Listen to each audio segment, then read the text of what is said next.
In today's lesson, we're going to go over the 5 elements of APA style.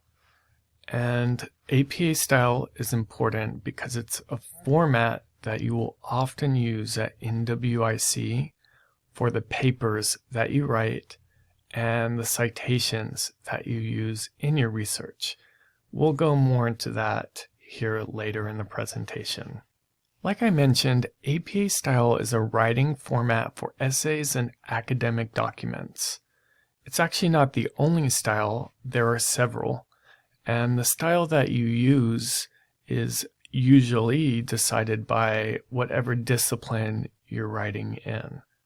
One of the reasons APA style is important is because when you use outside resources, you need to make sure that you're acknowledging the researchers who are providing you with those resources, and you do that through APA style.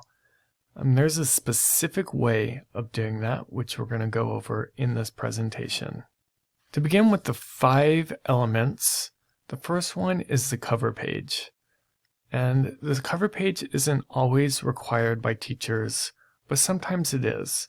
So we're going to go ahead and go over it.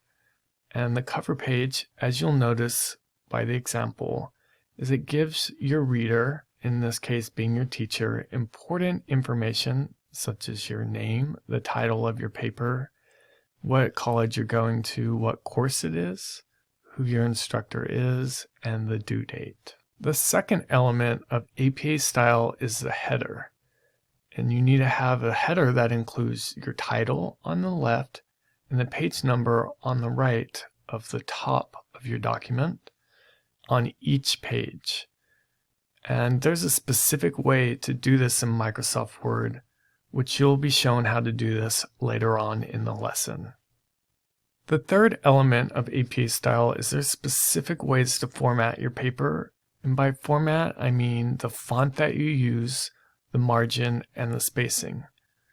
So for font and margin, the default font and margins in Microsoft Word is actually what you use for APA style, so you don't have to worry about adjusting those. However, the spacing is different. The default in Word is single space, so you have to go in, select all your text, and make it double space.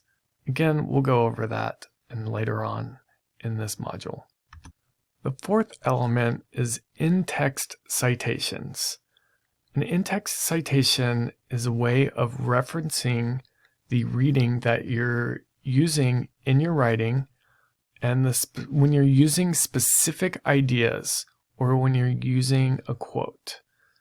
And the way you do this, as you can see, which is demonstrated on the bottom, is you use a parentheses with the author's name, publication date, and the page number at the end of the sentence.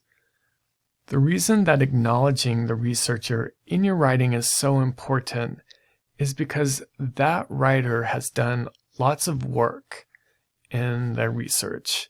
And so you need to make sure that you're showing, first, respect for the work that they've already done, and also through acknowledging it and providing in-text citations and reference page, which we're about to go over, you provide your reader, whoever that may be, with a list of specific information on that reading.